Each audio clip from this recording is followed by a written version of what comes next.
मेरे जो बैचलर दोस्त हैं जो हॉस्टल में रहते हैं वो हमेशा मुझे बोलते हैं कि यार एक ये वड़ा पाव की चटनी के साथ ही मज़ा आता है, लेकिन सूखा या फ्रेश नारियल आसानी से कहीं मिलता नहीं। तो मैंने सोचा कि क्यों ना मैगी कोकोनट पाउडर से ही ये चटनी बनाई जाए। तो स्वागत है आपका शेफिंग विद एके में। तो गार्लिक की सूखी चटनी बनाने के लिए आपको चाहिए 2 छोटे चम्मच लाल मिर्च पाउडर, 1 बड़ा चम्मच काला तिल, 15 से 17 लहसुन की कलियाँ, नमक स्वाद अनुसार, मूंगफली पाउडर 1 और आधा बड़ा चम्मच, ये रोस्टेड मूंगफली पाउडर है, 1 चुटकी हींग और 1 बड़ा चम्मच मैगी कोकोनट मिल्क पाउडर। इस रेसिपी में हम लोग कोकोनट की जगह Maggi coconut milk powder use कर रहे हैं। अभी एक पैन लीजिए और उसको गर्म होने दें। अभी उसके अंदर हम डालेंगे काला तिल। मैं इस रेसिपी में काला तिल लिया है क्योंकि जो काला तिल के अंदर न्यूट्रिशन प्रॉपर्टीज़ है वो वाइट तिल से ज़्यादा होती है और वाइट तिल काला तिल से ही बनता है।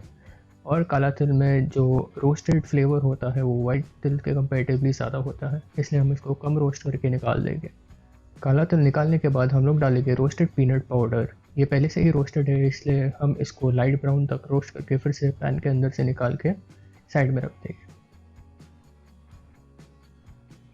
अभी इसके बाद हम थोड़ा सा तेल लेके उसके अंदर गार्लिक डालेंगे और उसको भी फ्राई करेंगे।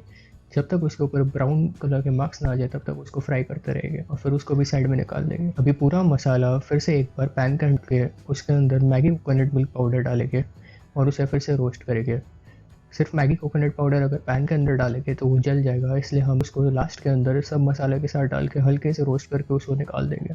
अभी बस सब मसालों को साइड में रख के उसके अंदर लास्ट में हम लाल मिर्च पाउडर डाल देंगे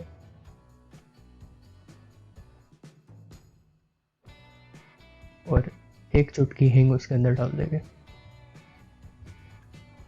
बस अभी इसको एक मिक्सी जार के अंदर डाल के उसको ग्राइंड करेंगे और ये आपकी गार्लिक की चटनी तैयार है। याद रखें मिक्सचर को ठंडा रखने के बाद ही पीसिएगा। तो बस ये चटनी अब तैयार है, इसको वड़ा पाव के अंदर डाल के आप खा सकते हैं।